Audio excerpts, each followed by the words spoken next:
नमस्कार हमारे सभी प्यारे मित्रों, मैं राजकुमार यादव आर के ऑनलाइन एकेडमी के यूट्यूब चैनल पर आप सभी लोगों का स्वागत करता हूं। और हम सभी लोग अभी तक संज्ञा के बारे में पढ़ रहे थे। संज्ञा को विस्तार तरीके से विस्तृत प्रकार से हम लोग पढ़ रहे हैं, बहुत ही भली बात अच्छी तरीके से पढ़ रहे हैं। और पिछले सेशन में हम लोगों ने संज्ञा के भेद की चर्चा किया था, उसमें उत्पत्ति के आधार पर, रचना के आधार पर, बनावट के आधार पर हमने संज्ञा को बहुत ही बेहतरीन तरीके से पढ़ा है, जिसमें रूढ़ संज्ञा, यौगिक संज्ञा, योग रूढ़ संज्ञा को बहुत ही बेहतरीन तरीके से पढ़ा है। आज हम लोग संज्ञा के सभी प्रकार के भेद का अध्ययन करेंगे कि सभी प्रकार से संज्ञा के कुल कितने भेद होते हैं। संज्ञा के कुल हमने बताया था कि 5 प्रकार के भेद होते हैं, और 5 प्रकार के भेद में सबसे पहले हम लोग बात करेंगे किसकी? व्यक्तिवाचक संज्ञा की। ठीक है, तो आइए आज हम लोग स्टार्ट करेंगे व्यक्तिवाचक संज्ञा। और आप लोग नोट्स अपना बनाते रहिए, बहुत ही बेहतरीन क्लास चलेगा, इसमें कोई संदेह नहीं है, कोई पॉइंट नहीं छूटेगा, इसमें भी कोई संदेह नहीं है। आप लोगों को हर एक पॉइंट की चर्चा हम करेंगे, ताकि आप लोग जो भी वनडे का एग्जाम दें, पीसीएस से लेकर के यूपी टेट, सुपर टेट, इसके साथ और भी वनडे पुलिस का एग्जाम, दरोगा का एग्जाम, लेखपाल का, कोई भी आप परीक्षा वनडे की दीजिए, आप एकदम आराम से, आपको फिर कहीं जाने की जरूरत नहीं है, ना तो कोई पुस्तक उठाने की जरूरत है। और जितने भी मैटर मैं आपको दे रहा हूँ पूरा प्रमाणित मैटर है, पूरे प्रमाणिकता के साथ मैटर दे रहा हूँ, है ना। व्यक्तिवाचक संज्ञा आप लोग खुद जब परीक्षा देंगे तो खुद हमसे बताएंगे कि हाँ सर मैटर प्रमाणित था, अप्रमाणित था, या किस प्रकार का था। क्योंकि कुछ लोग तमाम प्रकार की बातें करते हैं ना, करने दो यार, ये संसार है, संसार को जो करना है सो करेगा, है ना। क्योंकि संसार कभी शांत नहीं बैठा रहता, वह कुछ ना कुछ कहते रहता है, करता रहता है। क्योंकि ना तो जब आप जीवन में अपने से आगे बढ़ेंगे किसी से, तो आदमी कहेगा कि अरे बाप रे वो तो आगे बढ़ रहा है, किसी से कम रहेंगे तो कहेंगे देखिए बेकार बैठा हुआ है। तो ये संसार है, संसार किसी को छोड़ेगा नहीं, आपको आगे जाने भी नहीं देगा। और पीछे रहेंगे तो कहेगा बेचारा, और आगे चले जाएंगे तो कहेंगे कैसे आगे निकल गया। तो ये संसार है, संसार में लोग कहेंगे। तमाम हमारे टेट और सीटेट के अभ्यर्थी हैं, और इसके साथ सुपर टेट के अभ्यर्थी हैं, जब से यह सुनने में आया कि वैकेंसी नहीं आएगा, तमाम ताने का शिकार हो रहे हैं, है ना। देखो मेरे भाई बहनों की मैं यही बात आपसे बार बार कहता हूँ कि शिक्षा कभी व्यर्थ नहीं होती, शिक्षा किसी को बर्बाद नहीं करती, शिक्षा जहाँ भी रहेगी आबाद करेगी। शिक्षा किसी को कभी किसी के साथ अनहोनी होने नहीं देती है। शिक्षा ही एक ऐसा माध्यम है, जीवन में आप दुनिया का पैसा कमा लो, चोर उठा ले जाएगा। धन की 3 गतियां बताई गई हैं, या तो आप स्वयं यूज करिए, या तो उसको कोई और यूज करेगा, और कोई यूज नहीं करेगा तो उसको कौन ले जाएगा? चोर उठा ले जाएगा। तो धन की 3 गतियां हैं, नीति शतक में यह बताया गया है कि धन की 3 गतियां हैं। तो तीनों गतियों में धन कभी रुकता नहीं, लेकिन शिक्षा की कोई गति नहीं है। शिक्षा की एक ऐसी गति है, आप इसको जितना ही बांटोगे उतना ही बढ़ता जाएगा। शिक्षा एक वह माध्यम है कि शिक्षा व्यक्ति को कभी गिरने नहीं देता है।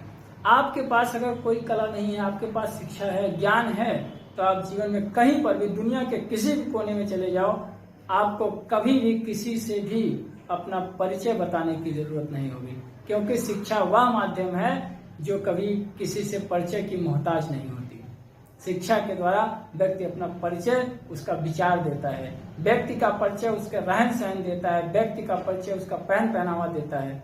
इसलिए शिक्षा कभी व्यर्थ नहीं होती, शिक्षा हमेशा साकार देती है। मैं तो बार बार हमेशा सबसे भी कहता हूँ कि शिक्षित करिए लोगों को, है ना। लोग पढ़े लिखें, क्योंकि पढ़ा लिखा, देखिए 2 चीज होती है, पढ़ा लिखा हो जाना और शिक्षित हो जाने में अंतर होता है। व्यक्ति को पढ़े लिखे के साथ साथ शिक्षित भी होना चाहिए। मैं तो तमाम ऐसी विडंबनाएं देखता हूँ समाज में, है ना, कि लोग कहेंगे इतना देर से पढ़ लिख रहे हैं क्या कर लिए। मुझको भी सुनने को कभी कभी मिल जाता है कि इतना देर से पढ़ लिख रहे हैं क्या कर रहे हैं। अरे मेरे भाई, आज अगर मैं यूट्यूब पर चैनल बना रहा हूँ तो मैं पढ़ने लिखने के कारण बना रहा हूँ। अगर आज मैं पढ़ा लिखा नहीं होता ना, तो कहीं ट्रक का ड्राइवर होता या कोई और भी काम कर रहा होता। यहाँ यूट्यूब पे चैनल पे या आज शिक्षा का वीडियो नहीं बनाता। जो आज मैं यहाँ पर खड़ा होकर के, मैं अर्थात कहने का मेरा मतलब है कि मैं कोई और काम कर रहा होता, है ना, किसी अन्य काम में लगा होता, राजगिरी कर रहा होता, मजदूरी कर रहा होता। लेकिन ऐसा नहीं कर रहा हूँ, मैं यूट्यूब पे चैनल बना रहा हूँ, बढ़िया से लोगों को शिक्षित कर रहा हूँ। तो आज मैं पढ़े लिखे होने के कारण कर रहा हूँ। मैंने पढ़ाई किया है, मेहनत किया है अपने जीवन में, इसलिए कर रहा हूँ। जिसने पढ़ाई नहीं किया वो पछताता है अपने जीवन में। कब? तब नहीं उसको पछतावा होता है जब वो पढ़ाई का समय था। पढ़ाई का समय बीत जाने के बाद पछतावा होता है जब उसको किसी पढ़े लिखे के सामने या पढ़े लिखे की सभा में जाना होता है। आपको किसी मंच पे खड़े हो गए और 2 शब्द बोलना हुआ, नहीं बोल पाएंगे, है ना? क्यों? क्योंकि पढ़े लिखे होने के साथ साथ आपको शिक्षित होना होता है। तो इसलिए ये समाज की विडंबनाओं से आपको कभी भी भयभीत नहीं होना है। दुनिया अगर कहती है तो कहने दीजिए, वो उसका काम है, आपका काम है सुनना। आप अपना काम कीजिए, वो अपना काम करेंगे। जिसकी जहां तक सोच होती है उतना ही सोचता है, और जैसा जो सोचता है वैसा ही वह दूसरों के बारे में सोचता है।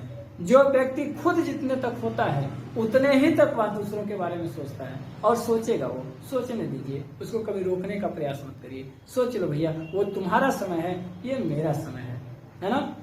डॉक्टर विकास दिव्यकीर्ति सर जो हिंदुस्तान के सबसे अच्छे अध्यापक माने जाते हैं और हैं भी, वो वास्तव में हैं, उन्होंने कहा था कि तुम्हारा वक्त आया है, हमारा दौर आएगा, है ना? और जब मैं बनकर निकलूंगा तो चारों तरफ से शोर आएगा। मतलब शोर ही शोर होगा जीवन में, इसलिए ध्यान रखना। तो आइए हम लोग, इसलिए कभी कुछ किसी को कहने, मैं कह रहा हूँ ये पीढ़ी नहीं सक्सेस होगी, अगली पीढ़ी सक्सेस होगी ना। क्या नौकरी पा लेना ही शिक्षा का अंतिम उद्देश्य है? क्या नौकरी कर लेना ही शिक्षा का अंतिम उद्देश्य होता है? क्या हम लोग पढ़ाई करते हैं तो केवल इसीलिए कि केवल अध्यापक ही बनेंगे, पैसा ही कमाएंगे? नहीं, शिक्षा के अन्य उद्देश्य होते हैं। शिक्षा का केवल यही उद्देश्य नहीं होता है। इसलिए हमारा सबसे कहना है कि अपने मनोबल को ऊंचा रखें ऐसी परिस्थितियों में, कठिन परिस्थितियों में, है ना? ये तुलसीदास जी ने लिखा है कि व्यक्ति का जब समय विपरीत होता है तो उसमें उसको परखना चाहिए, जीवन में परखना चाहिए, है ना? उसमें ध्यान में नहीं आ रहा थोड़ा सा हमको, अभी हम आप लोगों को ध्यान में आता है बता देते हैं। कैसे लिखा है कि आपतकाल परखिए चारी, धीरज धर्म मित्र अरु नारी। अच्छी बात है, याद आ गया कि धीरज धर्म मित्र अरु नारी, आपतकाल परखिए चारी। ठीक है, आपत्ति के समय 4 ही लोग की पहचान होती है। 4 लोग पहचान में आ जाते हैं क्योंकि ये सबसे नजदीक होते हैं, सबसे प्रिय होते हैं। मैं आपका सबसे प्रिय हूँ, मैं आपकी सबसे प्रिय हूँ। धीरज, धीरज का मतलब धैर्य होता है। अकेले में आप होते हैं ना तो बहुत आपको प्रतीत होता है कि मैं बहुत जो है बहुत बलवान हूँ, बहुत धैर्यवान हूँ। लेकिन जब विपत्ति आती है, ठीक है, जब विपत्ति आती है तो धीरज खोने लगता है, कहता है नहीं मैं बलवान नहीं हूँ।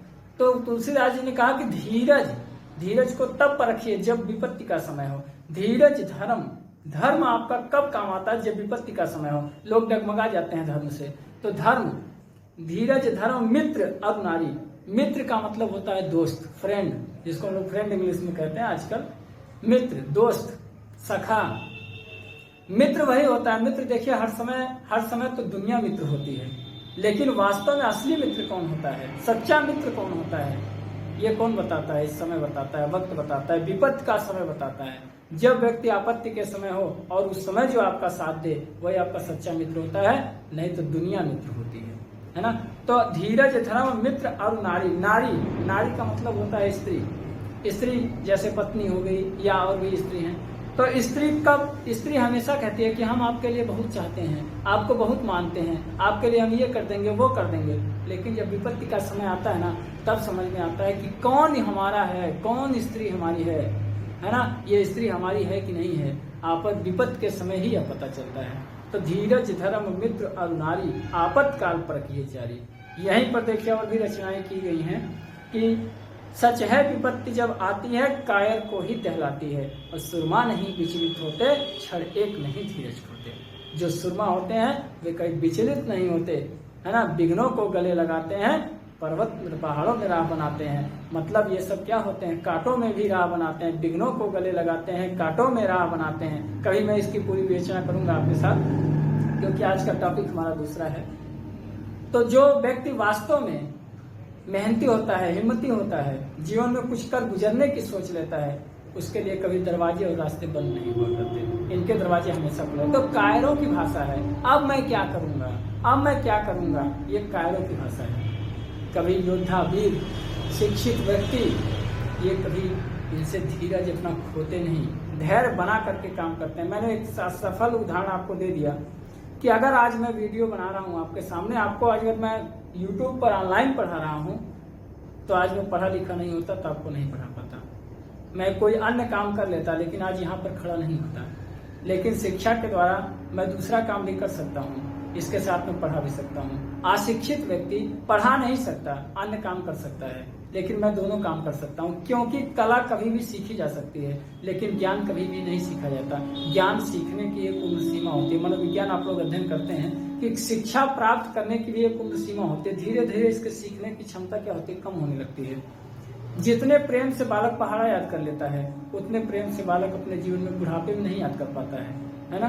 तो इसलिए सीखने की भी क्या होती है, कैपेसिटी घटती है। हाँ, उसके बाद वो आधार बन जाता है। आधार के बाद हम अनुभव के आधार पर सीखते चले जाते हैं। इसके बाद हमारा अनुभव के आधार पर सीखते हैं। तो इसलिए ध्यान रखिए कि जीवन में इससे घबराने की जरूरत नहीं। आइए, बेहतरीन क्लास है आपका और इसको मेहनत से पढ़िए। नहीं अगर टीचर की वैकेंसी आएगी तो कोई बात नहीं है, यूपीपीसीएस का दीजिए एग्जाम, है ना, या इसके साथ अन्य एग्जाम वगैरह। ये तो है नहीं कि टीचर वैकेंसी खत्म हो गई, अब फिर कभी आना नहीं है, प्राइमरी विद्यालय बंद हो गए, ऐसी कोई बात नहीं है।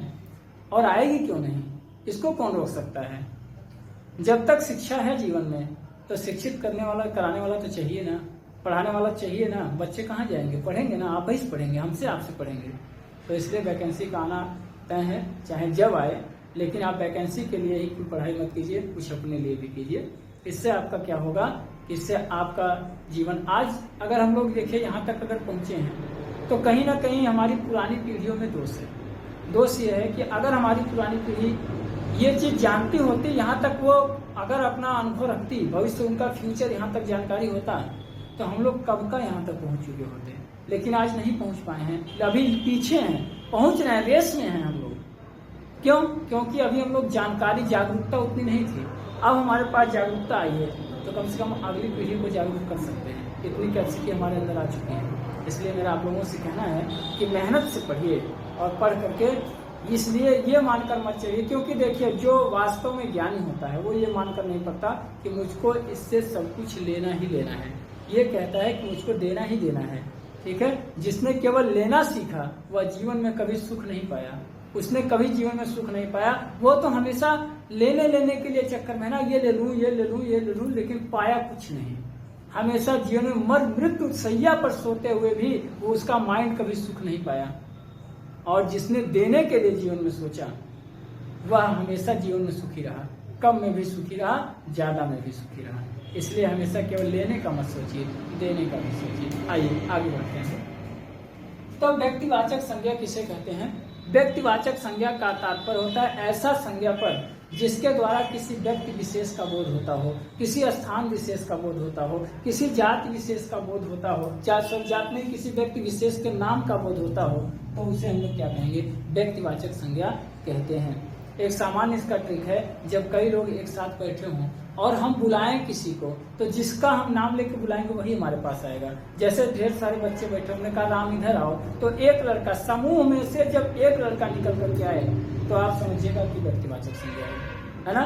जब हम किसी को, देखिए बड़ा ही सूक्ष्म अंतर है जातिवाचक और व्यक्तिवाचक में। जब हम किसी एक को बुलाएं, सभी साथ चले आए, तो समझ लीजिएगा वहां पर जातिवाचक संज्ञा। जैसे हमने किसी पक्षी का, ए तोता इधर आ जाओ, ध्यान दीजिएगा मेरी बात को, तोता इधर आओ, तो सारे तोते मिल करके समझ लिए कि हमको बुला रहे हैं और सभी तोते झुंड में चले आए। इसका मतलब कई लोग आए हैं तो जातिवाचक संज्ञा हो गई। अगर हमने किसी एक व्यक्ति को पुकार दिया कि श्याम इधर चले आओ, तो श्याम अकेला उठ करके आएगा, सर जी हमको बुला रहे हैं, तो यहाँ पर क्या हो जाएगा? व्यक्तिवाचक संज्ञा होगा। आइए बड़ा ही बेहतरीन तरीका बताऊंगा आप लोगों को। व्यक्तिवाचक संज्ञा क्या होती है? ऐसा संज्ञा पद, नोट करेंगे कि ऐसा संज्ञा पद, आइए ध्यान दीजिएगा, ऐसा संज्ञा पद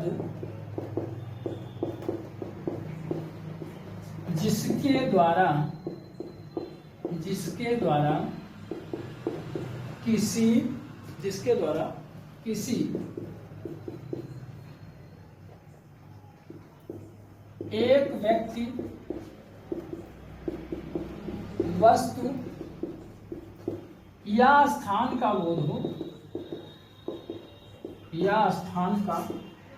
बोध हो, तो उसे व्यक्तिवाचक संज्ञा कहते हैं। उसे व्यक्तिवाचक संज्ञा कहते हैं। उसे क्या कहेंगे? व्यक्तिवाचक संज्ञा कहते हैं। ठीक है, ऐसा संज्ञा पद जिसके द्वारा किसी एक व्यक्ति, एक वस्तु या अथवा एक स्थान का बोध होता हो उसे क्या कहेंगे? व्यक्तिवाचक संज्ञा कहेंगे। जैसे मैं फूलपुर आजमगढ़ से पढ़ा रहा हूँ, है ना, इस समय फूलपुर में मौजूद हूँ। अब मैं कहूँ कि फूलपुर, तो फूलपुर क्या है? आप कहेंगे हाँ सर जी फूलपुर आजमगढ़ में एक ही फूलपुर है ना, तो आजमगढ़ में एक ही फूलपुर है, तो इसका मतलब फूलपुर क्या हो गया? व्यक्तिवाचक संज्ञा हो गया। अगर हमने कह दिया कि आजमगढ़, तो आप कहेंगे पूरे उत्तर प्रदेश में एक ही आजमगढ़ है, इसका मतलब आजमगढ़ क्या हो गया? व्यक्तिवाचक संज्ञा हो गया। ठीक है, आइए आगे की तरफ बढ़ते हैं।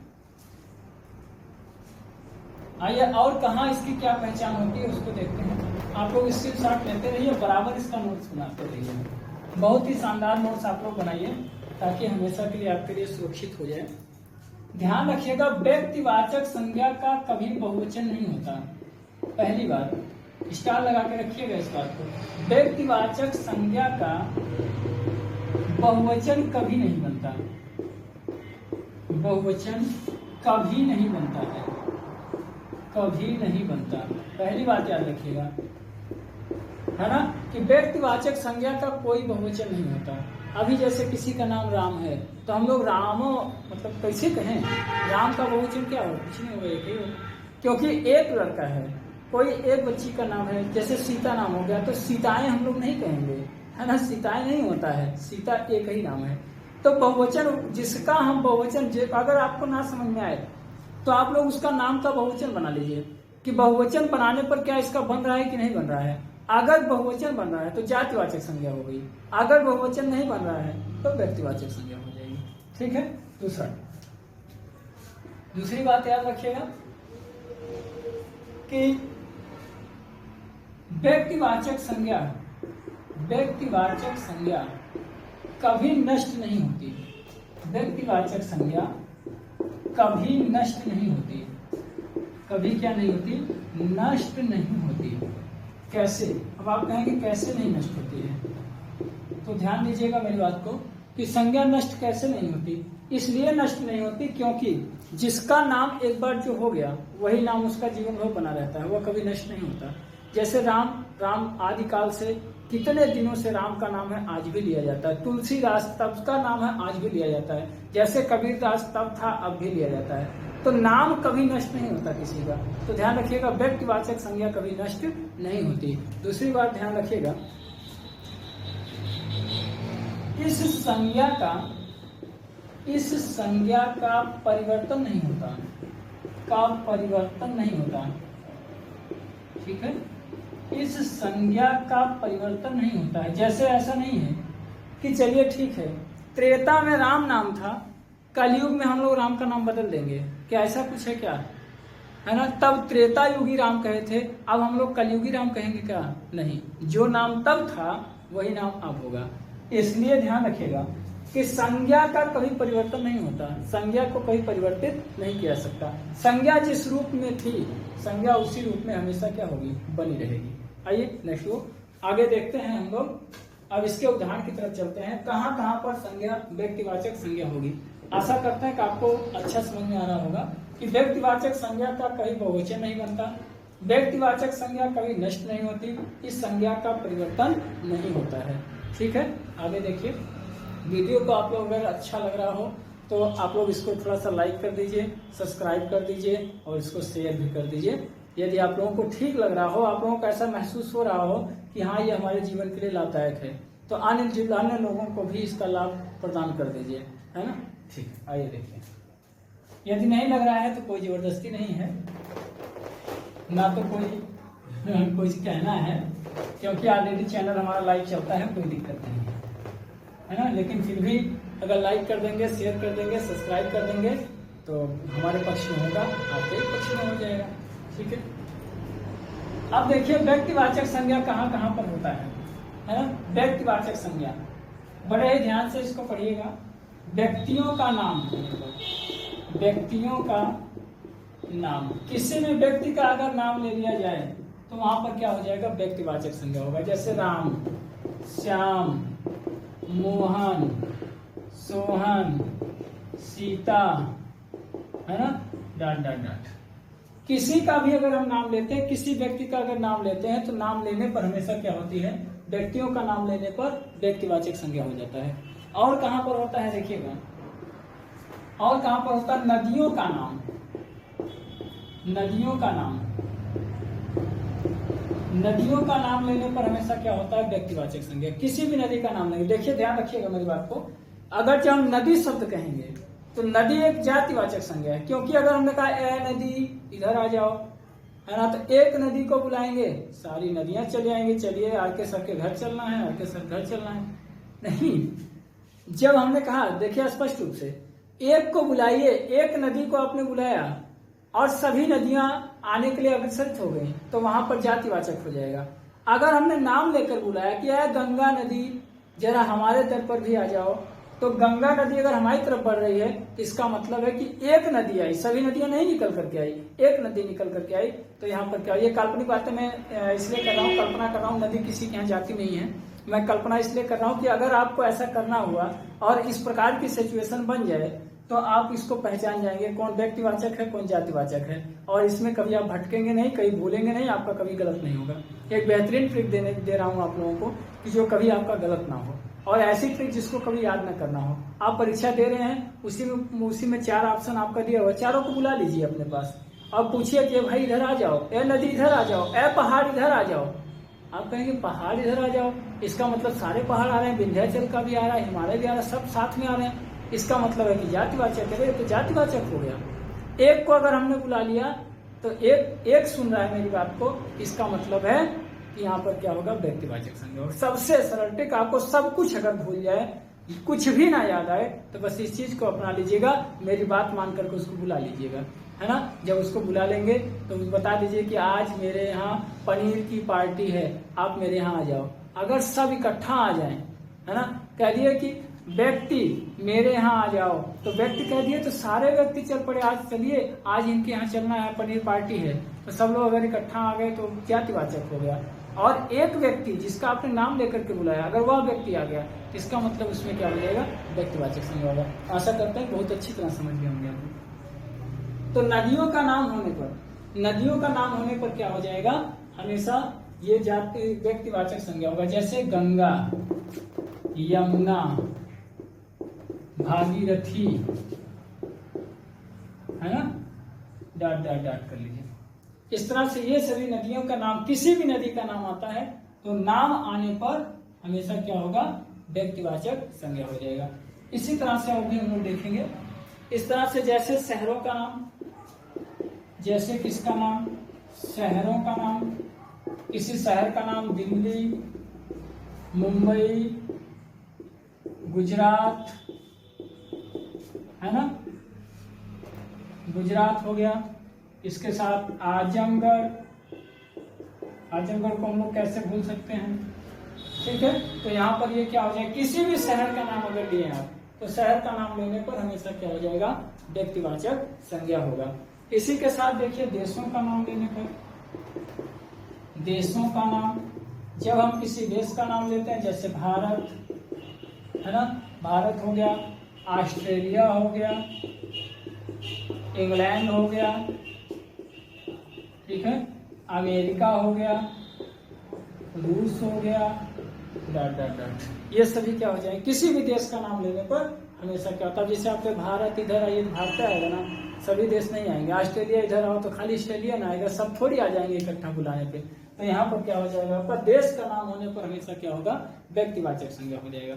और ध्यान दीजिएगा, धार्मिक ग्रंथों का नाम होने पर, धार्मिक ग्रंथों का नाम होने पर, धार्मिक ग्रंथों का नाम, जैसे धार्मिक ग्रंथ का नाम आपने ले लिया, रामचरितमानस, रामचरितमानस, रामचरितमानस क्या है हमारा, धार्मिक ग्रंथ है। गीता, गीता हमारा क्या है, धार्मिक ग्रंथ है। इसी तरह से बाइबिल, इसी तरह से कुरान, है ना। कोई भी अगर हम धार्मिक ग्रंथ का नाम लेते हैं तो धार्मिक ग्रंथ का नाम होने पर हमेशा क्या होगा, व्यक्तिवाचक संज्ञा हो जाएगा। ठीक है, आइए नोट कीजिए, आगे बढ़ते हैं इसके, जैसे नोट कीजिए फटाफट आपको। आइए देखिएगा, पुनः इसके बाद दिन, महीना, वर्ष, तो देखिए दिनों के नाम, सप्ताह के दिनों के नाम, ठीक है। तो जैसे सोमवार, मंगलवार, बुधवार, बृहस्पतिवार, शुक्रवार, शनिवार और रविवार। इसी तरह से महीनों के नाम,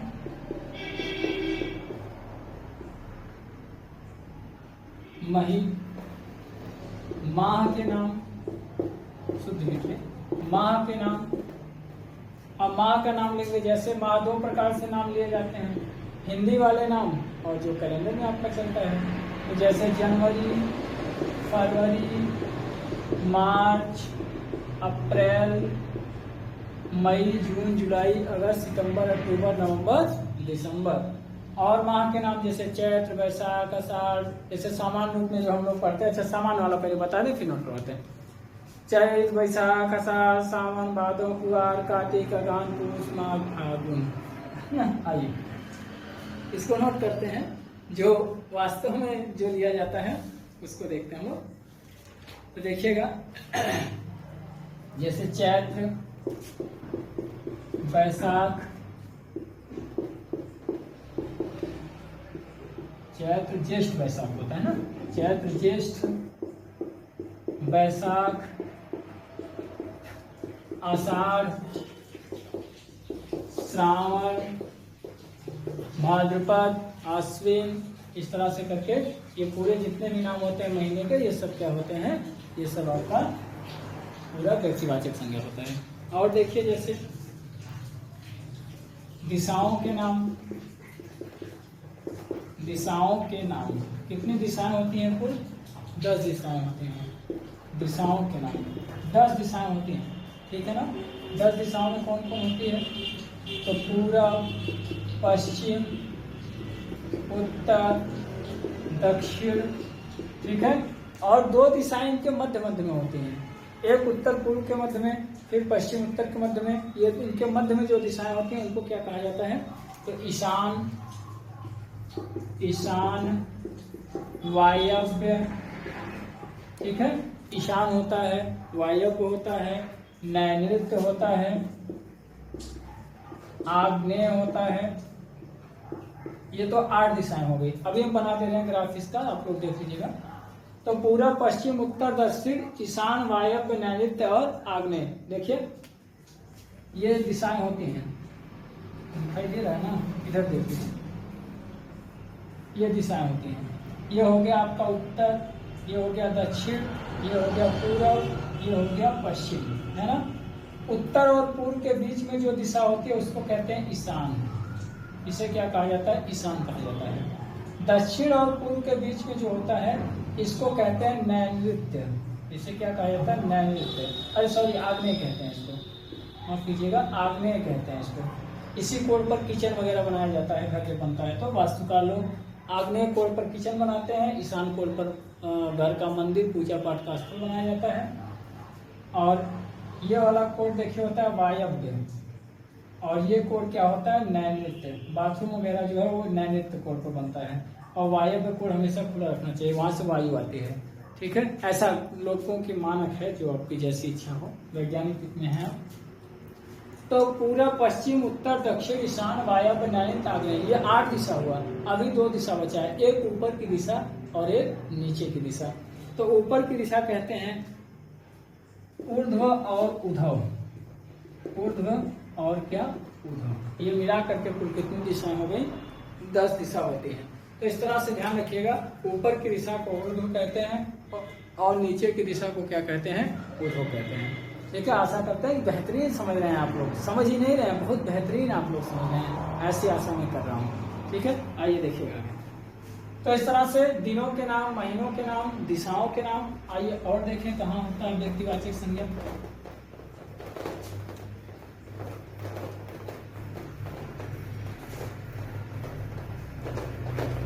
समय भी धीरे धीरे संकेत कर रहा है कि अब चलना चाहिए, रात्रि के काफी समय हो चुके हैं। देखिएगा आगे। इसके बाद देखिए पर्वतों के नाम। पर्वतों के नाम जैसे हिमालय, है ना, जैसे कौन सा पर्वत हो गया, जैसे हिमालय हो गया, काकाकोरम हो गया, है ना, काकाकोरम, आरावली, आरावली, ये सब हो जाएंगे इत्यादि।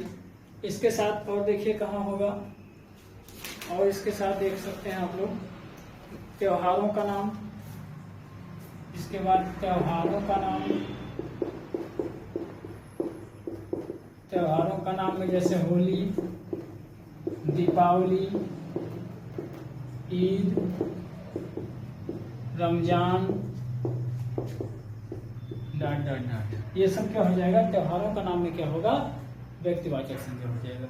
इसी तरह से देखेंगे स्थानों का नाम, स्थानों का नाम होने पर जैसे फूलपुर,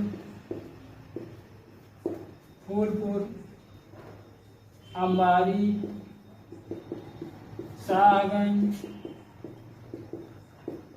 डॉट डॉट डॉट, ये सब क्या हो जाएगा, स्थानों का नाम। किसी का भी स्थान होने पर हमेशा क्या होगा, तो ये हमेशा हो जाएगा व्यक्तिवाचक संज्ञा। शाहगंज, सरायमीर वाले कहना हमारा भी नाम लीजिए सर, ठीक है, सरायमीर, है ना, सिकरौर, पूरे क्षेत्र का ही नाम लिख देंगे, जलालपुर, है ना, ये सभी क्या हो जाएगा, सब स्थानों का नाम हमेशा क्या होता है, व्यक्तिवाचक संज्ञा हो जाएगा। चलिए और देखिएगा, और क्या चीज देखेंगे, और कहाँ पर होगा, ये आप लोग इसका स्क्रीनशॉट लीजिए, आइए और देखिए कहाँ कहाँ होगा।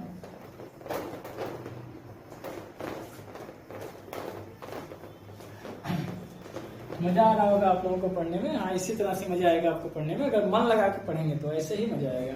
और देखिए ऐतिहासिक युद्धों के नाम, ऐतिहासिक युद्धों के नाम, ऐतिहासिक युद्धों के नाम, जैसे पानीपत का युद्ध,